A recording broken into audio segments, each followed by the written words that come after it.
Essa é a nossa primeira edição do ACL-CL em Casa, né, que é um projeto inspirado na Casa de Machado, na Academia Brasileira de Letras, que eles fizeram academias em casa, né, e nós seguimos essa ideia da gestão do imortal Marco Lucchesi e fazemos aqui em Lafayette o nosso ACL-CL em Casa.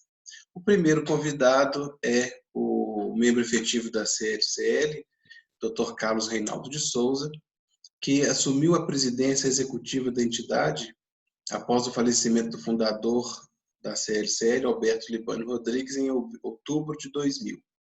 Foi reeleito às atribuições de presidente da diretoria executiva até 2005. É membro correspondente da Academia de Ciências, Letras e Artes de Congonhas, Instituto Histórico e Geográfico de Santos, em São Paulo, e da Academia Mineira de Medicina. O presidente emérito da entidade já lançou 2 livros, Casulo de Letras, em 2010, Crônicas Agudas e um Conto, em 2018, e possui 2 livros em processo de finalização.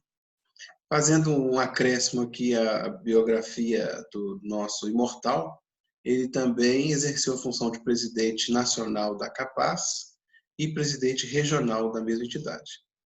Dr. Carlos, as suas considerações iniciais? Pois é um prazer, Moisés, estar falando com você, estar dirigindo também aos nossos confrades e confreiras da Academia, né, de Ciências e Letras do Conselho Lafayette.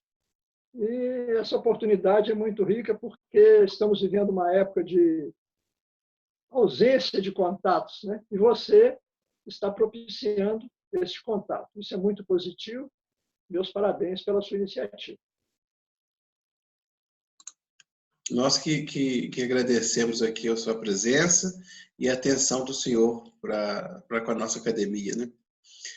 Doutor Carlos, vamos começar a nossa conversa nessa tarde de hoje, no dia 20 de maio, com o livro Casulo de Letras, um memorial poético que o senhor lançou em 2010.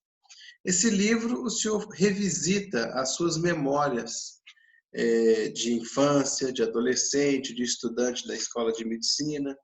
Como que foi a experiência de reunir esse material para concluir esse projeto Casulo de Letras? Olha, Moisés, foi uma experiência muito rica, extremamente agradável para mim, que já estava preparando isso desde a minha infância, realmente. Eu até anotei aqui, esse casulo tem uma gestação de 61 anos. Ele inicia realmente a sua vida quando eu tinha 7 anos e ingressei no Grupo Escolar Domingos Bebiano. E ele termina a sua gestação com seu lançamento em setembro de 2010. Foi muito gratificante essa viagem no tempo. A infância, a adolescência, a fase madura, né? E depois a fase em que eu tive uma atividade cultural e literária mais positiva, que foi a partir do meu ingresso na academia, né? Em 1995, na nossa academia. E o livro foi lançado em 2010, como você disse. Então, ele vai contar essa história. Desde que eu estou no Domingos Bebiano, que recentemente o nosso confrade Wilson Baeta, de Assis, elogiou num artigo que você publicou no nosso site. O Domingos Bebiano é a minha segunda casa, né? Meu segundo lar. Igual o Wilson chama também o Domingos Bebiano de seu segundo lar. E depois eu fiquei no Domingos Bebiano de 49 a 52 do século XX. Quer dizer, meados do século XX eu estava ali naquela escola maravilhosa. E neste livro, no Casulo, né, que você escolheu aí, aqui no Casulo tem fotos, né, do meu período lá nessa escola, poemas compostos lá nessa escola. Então, ele começa da infância, realmente. Posteriormente, eu fui para o colégio, o ginásio Monsenhor Horta, onde também cito o ginásio aqui no livro, que já é a fase de pré-adolescência, para início de adolescência. Que naquele tempo, meados do século XX, um jovem só era chamado adolescente após 16 anos. Né? Hoje, nos tempos modernos, né, um garoto, que eu chamo de garoto de 12 anos, já é chamado de adolescente. Então, é muito interessante que entre 8 anos e 12 anos, 14 anos, eu produzi 50% quase dessa obra, na escola e no ginásio. E, posteriormente, então, mudei para Belo Horizonte, em 1959, estava fazendo ainda o curso médico, fui terminá-lo lá no Colégio Anchieta, em Belo Horizonte, e foi a época que eu também registro aqui no livro como uma época muito auspiciosa da minha vida cultural e minha futura vida profissional. A que se deve essa inspiração e essa produção como escritor tão novo? Qual foi a motivação do senhor? Eu creio que eu devo isso aos meus primeiros mestres. As minhas primeiras professoras, na época do Domingos Bebiano, já incentivavam a literatura.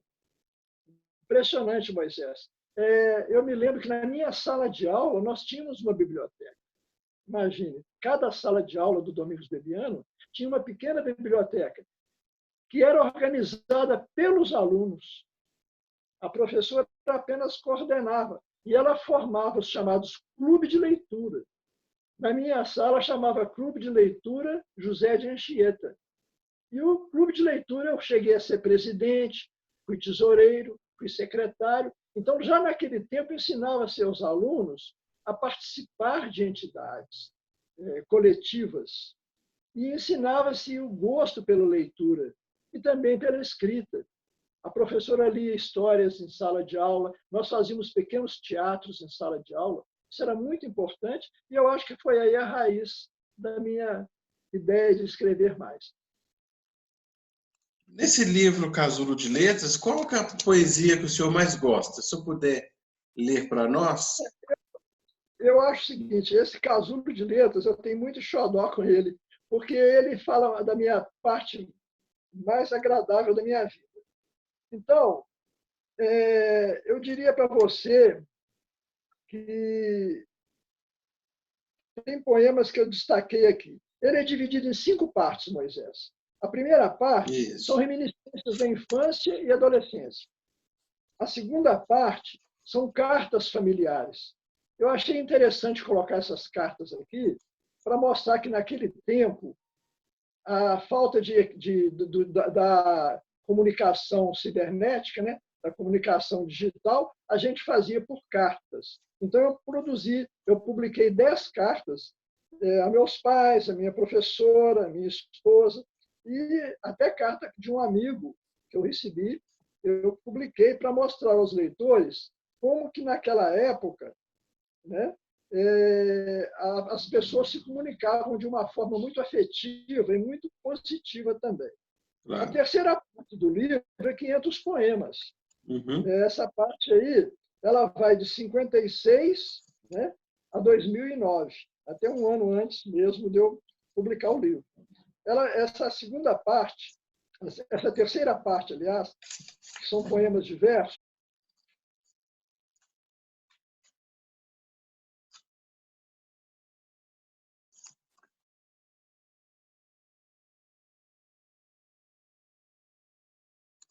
só um minutinho. Isso. Caiu o som, mas já voltou. Era um chamado telefônico. Eu cancelei. Eu tenho 2 destaques aqui no livro. 2 sonetos muito caros para mim. Um feito a meu pai e outro feito a minha mãe. E no livro eu publico com a foto dos 2, o que me dá assim, uma alegria muito grande de ter imortalizado essas 2 figuras importantes na minha vida. Eu cultuei em sonetos e em foto. E também tem 2 poemas que me são muito caros. São poemas que eu publiquei já na ida minha para Belo Horizonte. Eu cheguei a Belo Horizonte, peguei uma cidade grande e estranhei muito. o choque da mudança de um menino do interior chegando na capital do estado. Então, eu publiquei dois poemas que me sensibilizaram muito e eu publiquei aqui no livro, que é Gente da Cidade e Natureza Viva. Gente da Cidade fala do meu choque antropológico, né? De estar mudando de uma cidade interiorana, uma cidade provinciana, para uma cidade grande. Então, esse poema me sensibiliza muito. E também aqui eu publiquei uma coisa interessante que eu gostaria de comentar com você agora.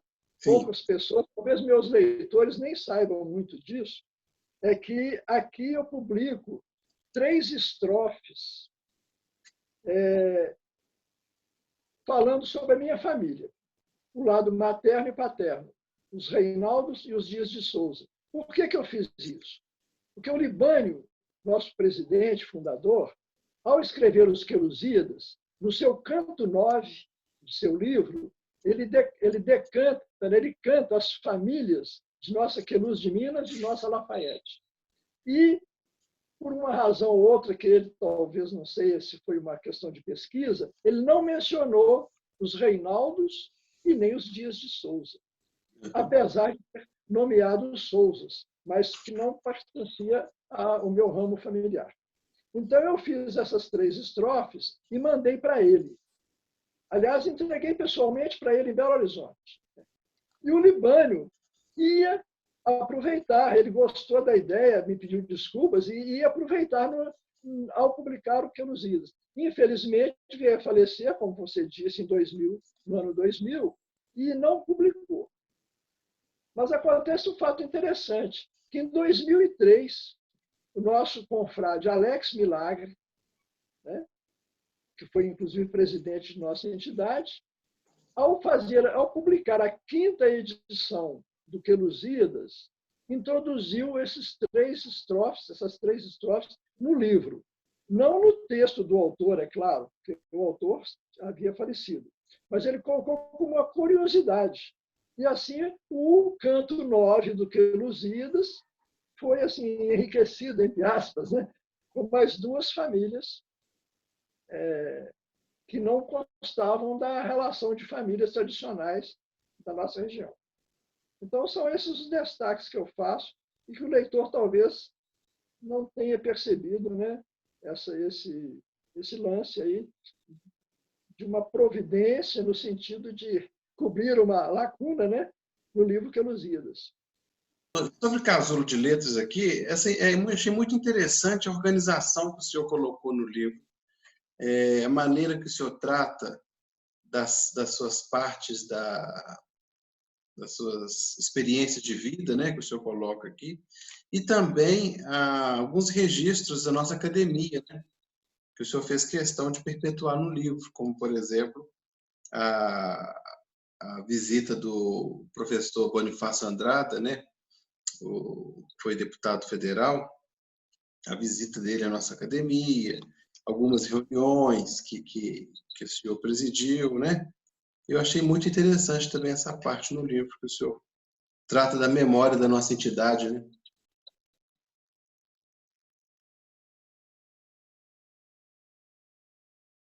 Perfeito. Eu acho que isso aí era obrigação minha. Uma vez que eu ingressei na academia, em 1995, eu não havia, então, publicado ainda este livro. Ele estava já praticamente elaborado, a sua maioria do seu texto. Resolvi colocar, então, parte do meu discurso de posse, após o Dr. Pedro Paulo, que foi uma indicação minha do Libânio para a academia, né? E o lançamento do livro de um acadêmico, Dr. José Álvaro Castanheira, né, igual você disse aí, e fiz questão de publicar uma foto do nosso querido Alex Milagre, falecido em 2009, que faleceu um ano antes de eu publicar o livro. Eu achei que eu devia publicar a foto do Alex. O Alex me prestigiou ao colocar o meu poema, né, sobre as famílias Reinaldo Dias de Souza no livro Queluzíadas. Imortalizou também a minha família ao junto com as famílias imortalizadas pelo Libânio no Queluzíadas. Então, eu fiquei muito grato que o Alex tivesse feito esse gesto, que era típico dele, né? Alex é uma pessoa muito humana, uma pessoa maravilhosa. E eu rendo aqui mais uma vez minha homenagem à memória do nosso querido Alex. E eu não poderia deixar de publicar a foto do Alex, né? Aí no nosso livro, nesse livro Casulo de Letras. Ele aparece junto com outros acadêmicos e eu acho muito importante isso. Muito bem. Obrigado aí pela pergunta, realmente. Claro. Depois de 8 anos, o senhor lança o segundo livro, que é Crônicas Agudas e um Conto. É um livro maior, com uma qualidade literária diferente, né? Se trata de crônicas, e que também tem um traço muito forte de memória, né? De história, da sua história, da história da cidade, e também o senhor contempla a profissão, né?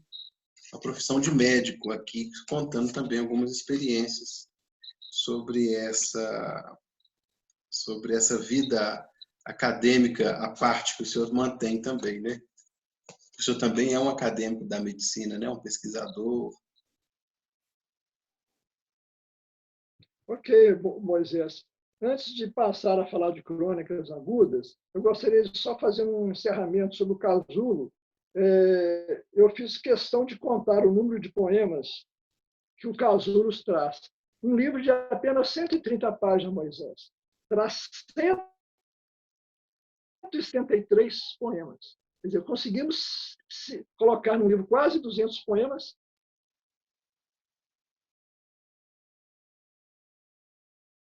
Livrinho que eu chamo de um adolescente, uma criança ainda na literatura. Agora, quanto a Crônicas Agudas e um Conto, eu realmente, este livro me sensibilizou muito também, porque ele significa para mim uma vivência de 30, quase 40 anos de produção de crônicas para os nossos jornais.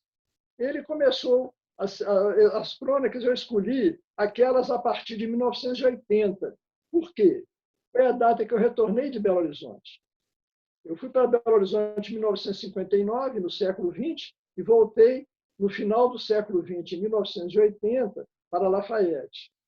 E colecionei, então, escolhi 100 crônicas, assim, não escolha por qualidade, mas por temas. Achei temas variados, quis variar bastante. Escolhi 100.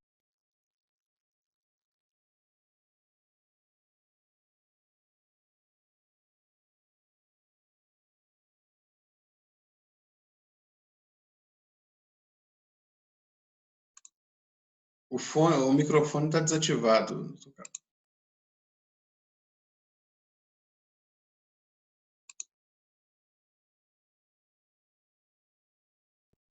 Isso, agora estamos ouvindo.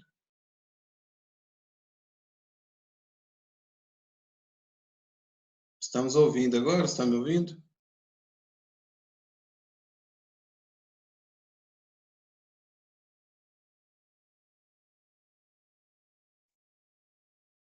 Tá mudo, não estou ouvindo o senhor.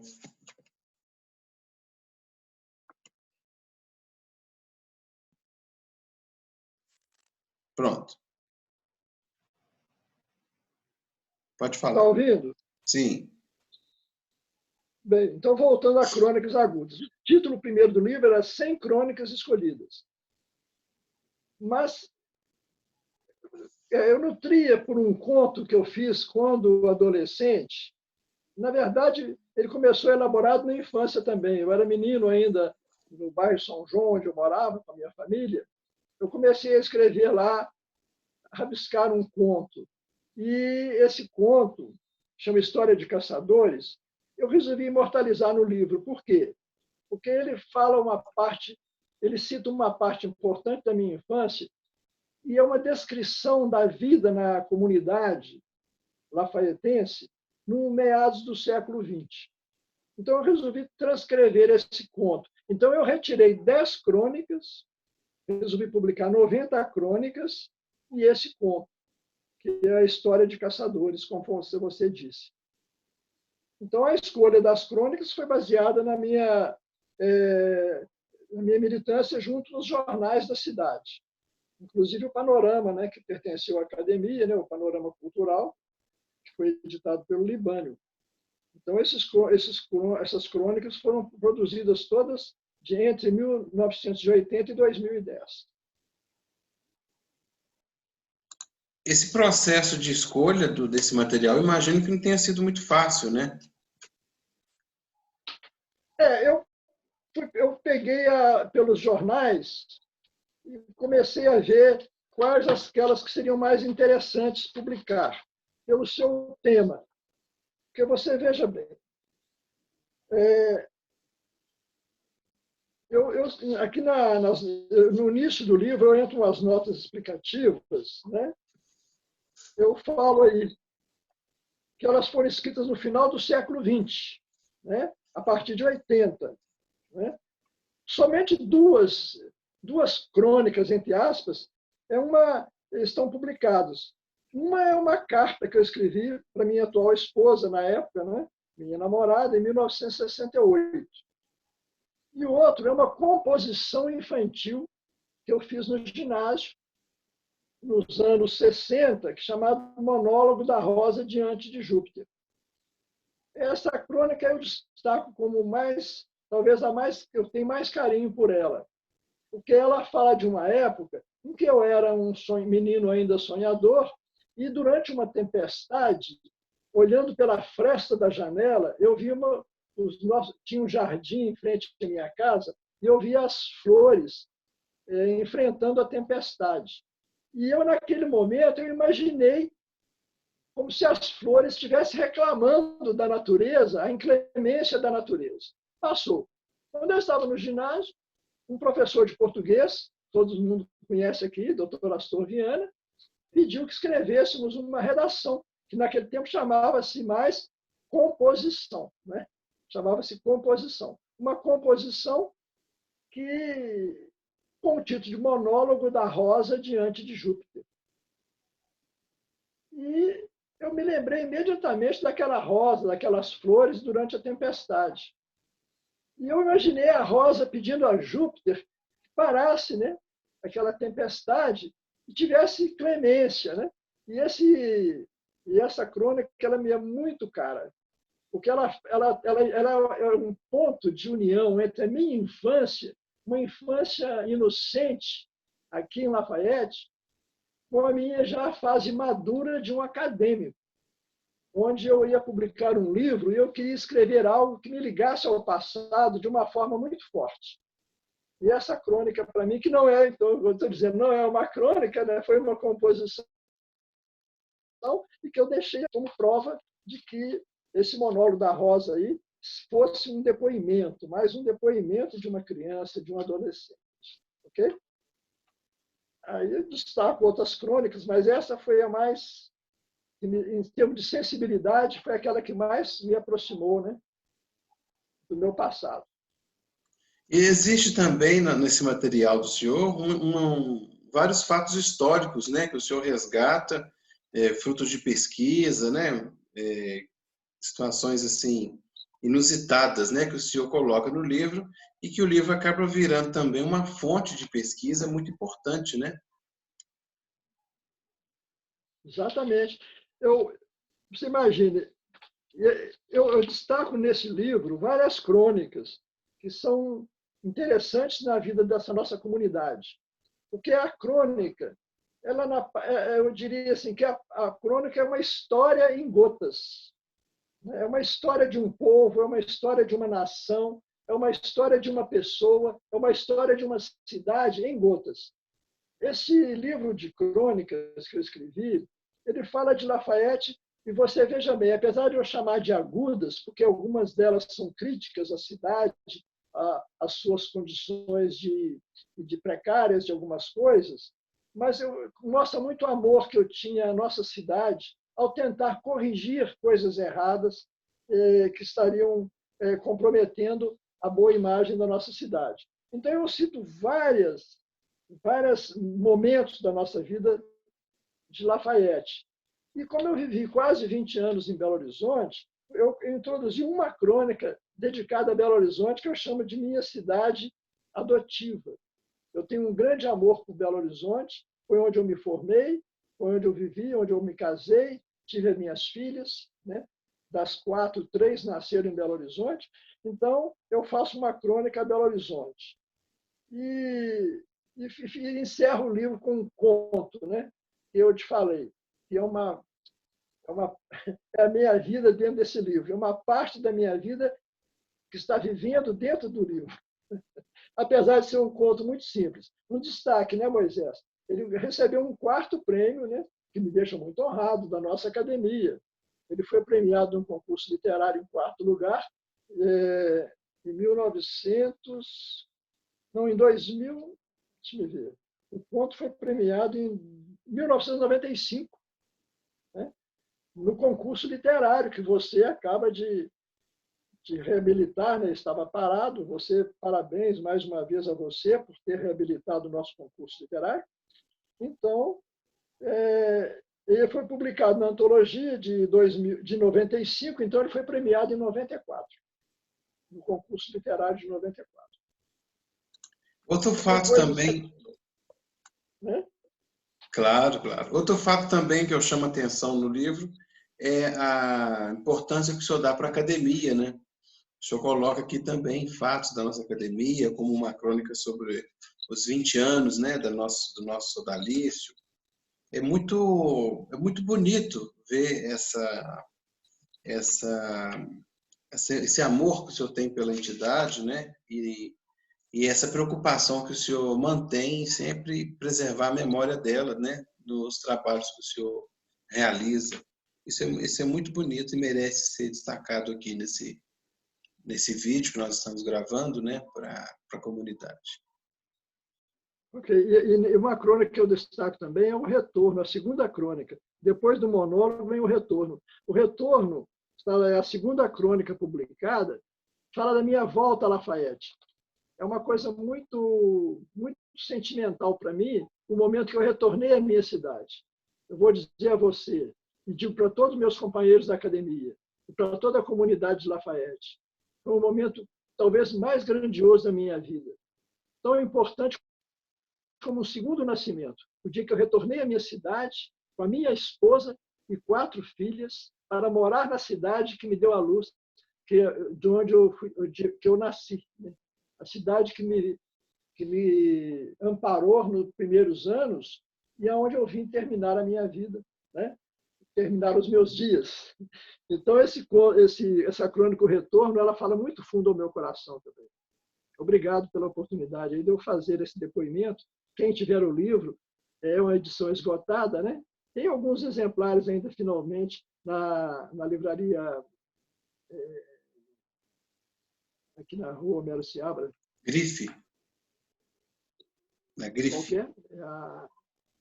A Grife, exatamente. Obrigado pela ajuda aí. A livraria Grife tem alguns volumes ainda, mas assim, esse conto, ele é muito caro para mim. O Casulo de Letras também está disponível lá na livraria Grife? O Casulo de Letras é edição esgotada. O Casulo de Letras só fiz 500 exemplares na época, é uma edição esgotada, esse não existe mais. Mas eu vou colocar eu vou deixar disponível o contato do senhor para quem tiver interesse e puder mandar uma mensagem diretamente para o autor, né? É importante. Pois não, eu agradeço pela sua atenção aí nessa parte. Sobre crônicas agudas, tem algum detalhe que o senhor gostaria de trazer aqui para a nossa conversa? O que fala muito fundo ao meu coração, para terminar sobre esse livro, é sobre o último adeus. Essa crônica eu homenageei meu pai, ela é muito sentimental, ela cita uma imagem, a última imagem que eu vi do meu pai, na gare, né, da estação ferroviária, dentro do Veracruz, indo para o Rio de Janeiro, onde ia ser operado, né, operar o coração, numa época em que 95% dos pacientes morriam na mesa de cirurgia, e ele acenando de dentro do Veracruz, e eu e meus irmãos na gare, e ele ao lado de minha mãe dentro do Veracruz, que era o trem que fazia a ligação Belo Horizonte-Rio de Janeiro, né?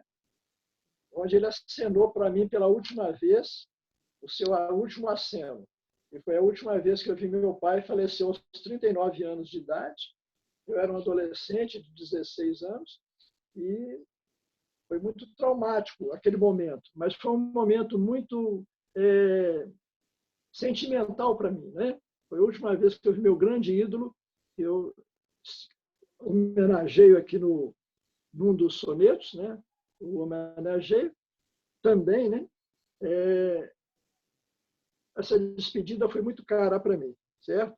Então, ela é um dos últimos crônicas aqui do livro. Uma das também aqui sobre o Domingos Bebiano, né? Eu sou igual o Wilson, nosso companheiro Wilson, né? O Domingos Bebiano, nosso segundo lar, né? Essa escola é uma escola que merece muito carinho e muito amor. Sem dúvida, o trabalho que o senhor Wilson mandou para nós, o Domingos Bebiano, é memorável, né? Muito bom trabalho, memorável. É muito bom. Doutor Carlos, agora nós queremos falar aqui sobre os seus dois projetos que estão no prelo aí, os projetos que estão no prelo, né, para o senhor publicar, para nosso deleite, que são Borboletas e o livro sobre a história da medicina, que ainda não está com um nome muito definido, né? Se eu puder falar um pouquinho sobre esses dois novos filhos, né, que o senhor irá entregar. Borboletas é um livro que está pronto, né? Está editado. São mais de 100 poemas que eu produzi de 2010 a 2020, né? Mas já é um livro que já nasceu vivo, porque ele já foi homenageado por acadêmicos, por artistas plásticos, antes mesmo de ser editado, porque o próprio artista Jorge Inácio, né, que faz a capa, já dedicou um poeminha para o Borboletas. E a nossa acadêmica Marina Biagione Marques editou também alguns versos lindos sobre borboleta, né, borboletas, porque com seu carinho, né, e com a sua competência, a nossa confreira Marina Biagione está sempre nos apoiando. Então, eu vou ler aqui, sobre borboletas, um poeminha dela, é possível? Apenas um estrofe. Um momento.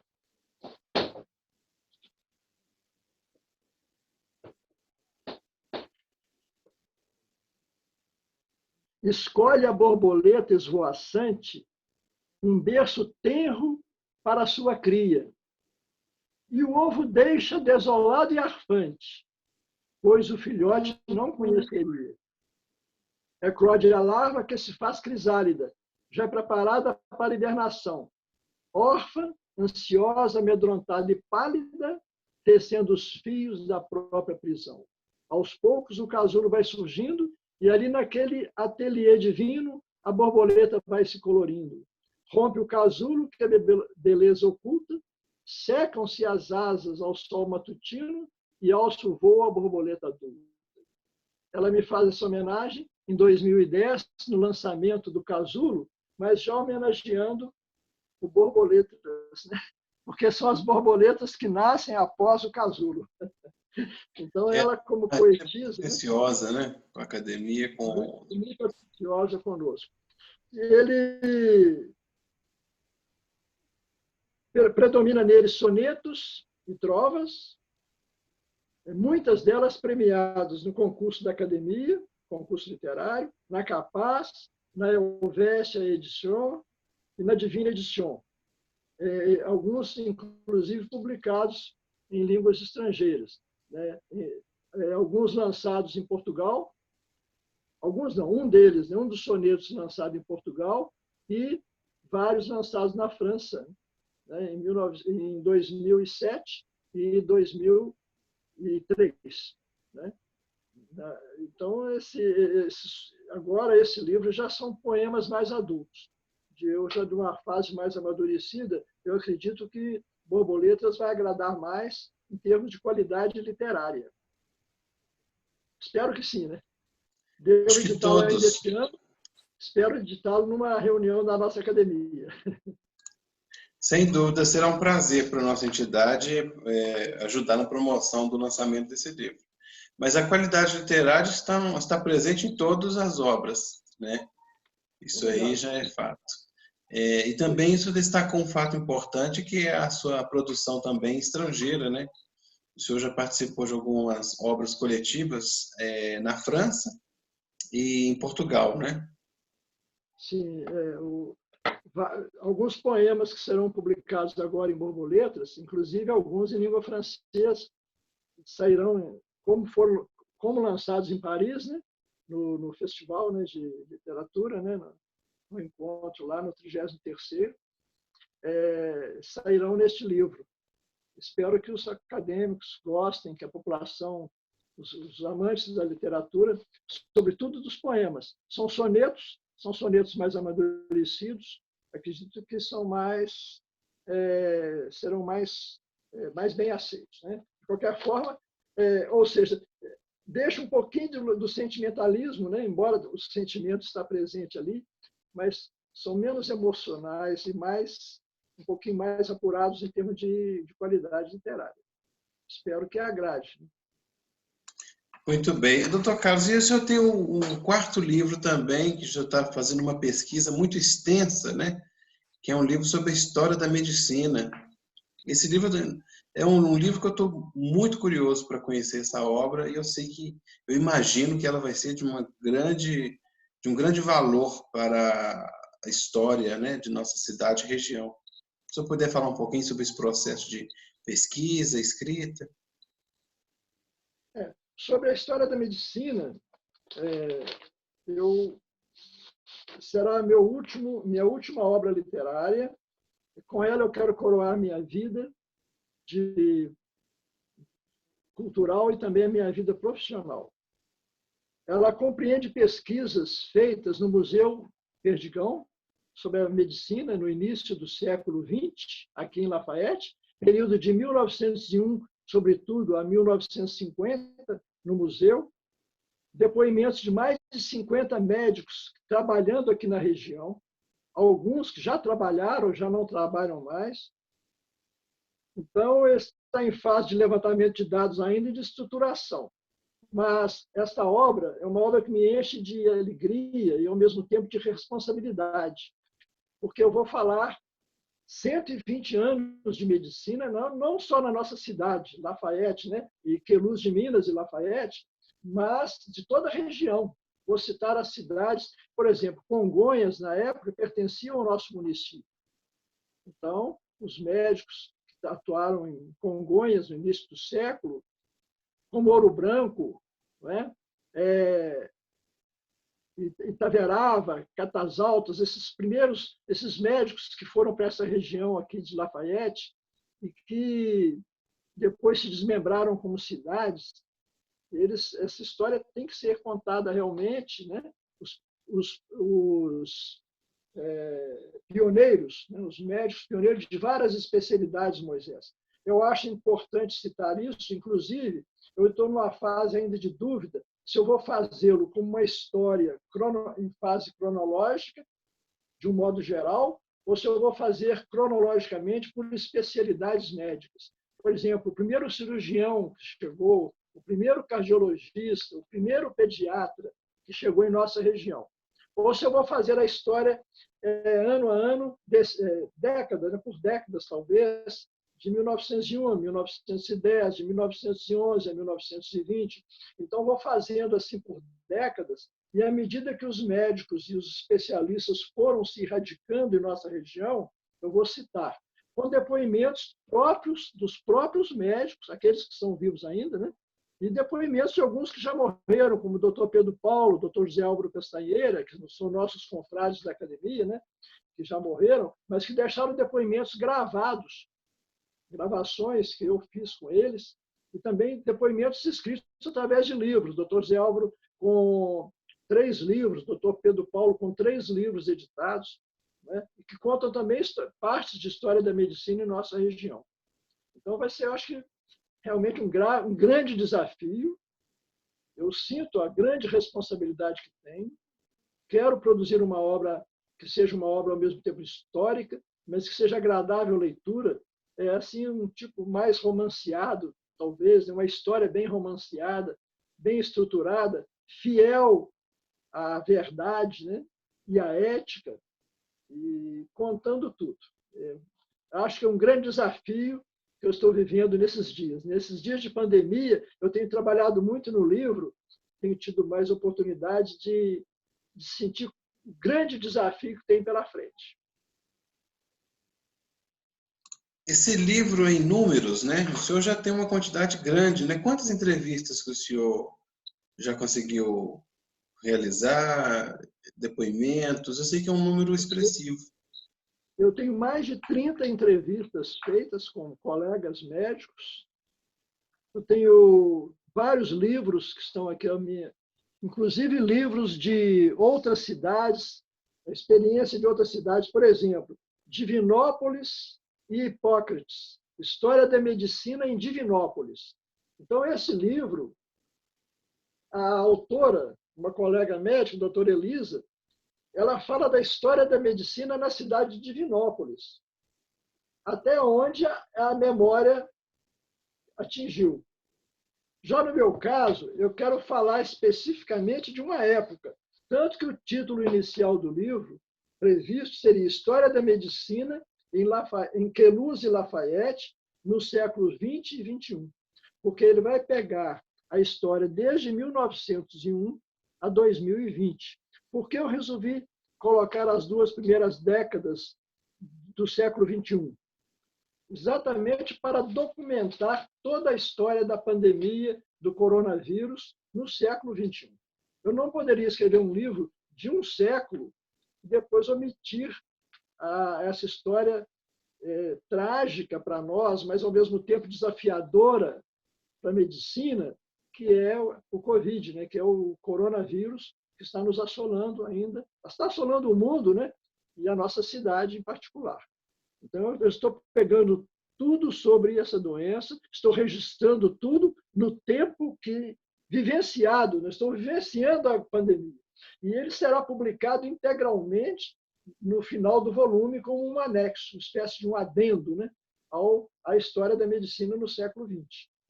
E esse adendo, esse anexo dos primeiros 20 anos para contar a história da pandemia. Vou falar sobre as outras pandemias, né? Vou falar sobre as outras pandemias que ocorreram na história, porque no século XX tivemos mais de uma, estarão no livro também.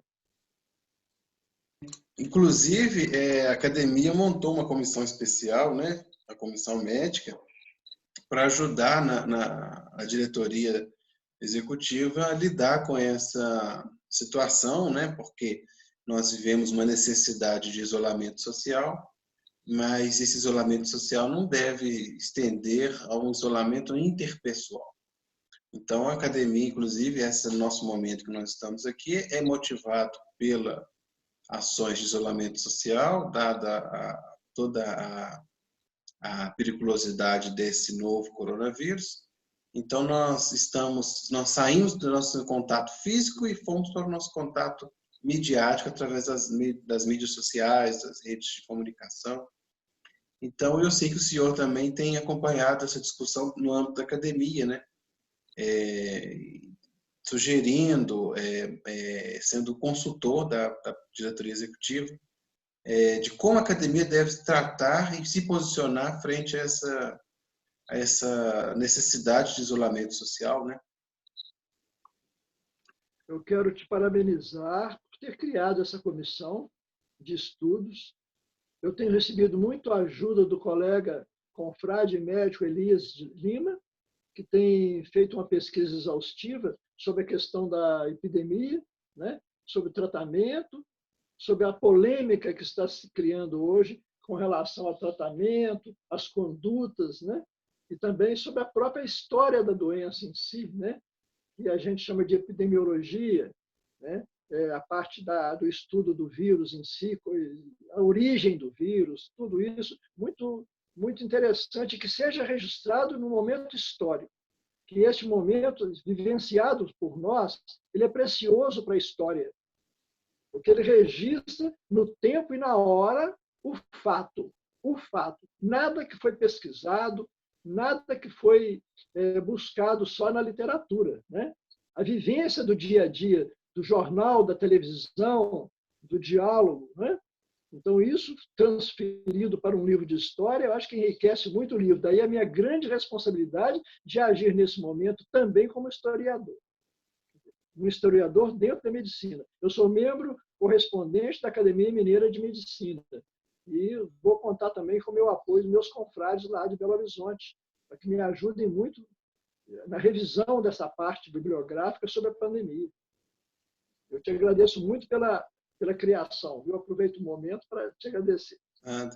Eu imagino que esse livro sobre a história da medicina vai ser um livro importantíssimo para aqueles futuros pesquisadores que tiverem interesse de conhecer como Lafayette lidou com a pandemia do novo coronavírus, né? O senhor está escrevendo um fato histórico juntamente com a história. Então, a importância desse livro ela é imensurável. Eu citei, Moisés, desculpe interromper, mas para que eu não esqueça, eu citei um colega aí, posso cometer até a injustiça com outros que estão colaborando comigo, outros acadêmicos médicos, um deles, o Arthur Laíso, de Juiz de Fora, que é um acadêmico emérito e que tem colaborado muito conosco na história da pandemia, né? Ele é médico do CTI, lá de Juiz de Fora, e tem colaborado muito. E uma preciosidade de fonte histórica da medicina aqui na região, que é a nossa acadêmica Avelina Noronha, que vai nos dar documentos preciosos sobre o tempo que ela, a própria memória dela, é capaz de nos relatar, né? A história do Dr. Lobo, como ela, doutora Assis Andrade, que foram contemporâneos dela quando menina, né? Aqui em Queluz de Minas. Ela que é nascida na época de Queluz de Minas ainda. Dona Avelina é uma grande parceira, né? Em esclarecimentos e detalhes sobre a medicina no início do século aqui na Lafayette. E ela vivenciou, né? Ela vivenciou uma história que é as balinhas de iodo, né? Sim, na época do Dr. Lobo, o iodo do problema da tireoide, né? Do antigo papo, né? O hipotiroidismo. E ela sabe isso com mínimos detalhes que eu vou colocar no livro, né? Então, assim, os acadêmicos, eu vou até contar. E o outro acadêmico também é o senhor Wilson, com a história da penicilina. Eu recebi aqui o depoimento do Wilson sobre a penicilina. E é uma história viva de uma realidade. O primeiro paciente medicado em Lafayette com penicilina. Eu quero contar com o apoio de todos os acadêmicos, viu, Moisés? Todos possam apoiar aqueles que têm dados históricos, não precisa ser médico. Pode ser igual o Wilson, né, que é um leigo que está trazendo um grande apoio na história da antibiótico-terapia, né? Ele sendo um paciente, na época, uma criança, que recebeu e foi salvo, né? Por uma injeção de penicilina. É uma novidade da época, né? Muito bom. Muito bem lembrado. Doutor Carlos, o senhor tem mais algum projeto em mente de produção literária? Eu acho que eu estou com um projeto de fôlego aí, né? Não sei se vou dar conta dele, né? Com certeza. É o meu projeto. Eu estou colocando como meu último projeto literário, porque ele vai me consumir o resto do ano, e eu vou ter que ter muito zelo, né, com essa obra, e eu vou me dedicar agora inteiramente a ela. Aliás, estou me dedicando e vou me dedicar nos próximos anos, talvez, né, à consecução dessa obra. Material não está faltando no momento, né, doutor Carlos? Não. Material temos bastante. Então, a dificuldade é nós colocar esse material em ordem para que fique um bom livro, agradável para os leitores, né, confiável para os historiadores, né, e útil para a vida da cidade, para a história da própria cidade, né, e da região, né? Claro. Eu estou recebendo muito apoio de regiões, de cidades vizinhas, de médicos, colegas que trabalham em cidades vizinhas, Entre Rios, de Minas, e outras cidades aí várias, Barbacena mesmo, que não pertence à nossa região propriamente, né? Mas que eu tenho recebido muito apoio. Um colega que reside lá e foi presidente do Instituto de História da Medicina aqui em Minas Gerais, e que está me dando grande apoio na bibliografia da nossa região. Quero agradecer não só, então, esses que estão me dando apoio direto, mas a todos aqueles que puderem me apoiar daqui para frente também, né? Claro. Doutor Carlos, já estamos caminhando para o fim desse encontro muito aprazível. E o senhor quer deixar alguma consideração? Eu quero agradecer, Moisés, a sua capacidade, né, de trabalho perante a nossa academia. Você tem resgatado os nossos alicerces, né, que estavam um pouco exauridos. As nossas paredes você fortaleceu. Você acabou de tirar todos os defeitos do telhado da casa, né? E você está reconstruindo a nossa academia com suas ideias, com o seu dinamismo. Eu quero cumprimentá-lo publicamente por isso e dizer que é o que nós esperávamos realmente de você. Uma pessoa que está se dedicando de corpo e alma, não é a causa da nossa academia. Acho que isso só vai engrandecer a sua pessoa enquanto cidadão, enquanto homem ligado ao jornalismo, às letras, né, e à literatura. E, em nome de todos os acadêmicos, te agradecer pelo esforço feito no sentido de levar adiante, né, todas as metas preconizadas pelo nosso fundador, né, o nosso querido Alberto Lirbani. Tinha um grande idealista, como você está sendo, e que merece o nosso respeito, e que merece a continuidade desta obra que ele iniciou colocando tanta fé. Ele colocou toda a sua vida, todo o seu dinamismo nesta obra. Então, plantou o alicerce e nós ficamos muito felizes de ver que o prédio está muito bem em termos de arquitetos. Parabéns. Muito obrigado, viu, doutor Carlos, por essas palavras. Eu fico muito feliz e honrado com essa consideração do senhor e dos nossos pares, né? Eu sei que o senhor tem prerrogativa para poder dizer em nome de todos da academia, dado o amor que o senhor tem pela academia, né? E a potência de conversa que o senhor tem dentro da entidade. Então, eu fico muito feliz pelas suas palavras, né? E saber do poder delas, dada a sua representatividade no nosso sodalício. Eu quero agradecer mais uma vez pela atenção do senhor, ter dispensado um tempo aí do seu dia, que eu sei que o senhor tem uma agenda muito cheia, o senhor participa de mais de 15 associações, né, nacionais e internacionais. Então, eu sei que o senhor tem uma agenda muito cheia e não é a pandemia que vai deixar a sua agenda mais tranquila, né? Então, eu agradeço. Muito obrigado. Eu que te agradeço.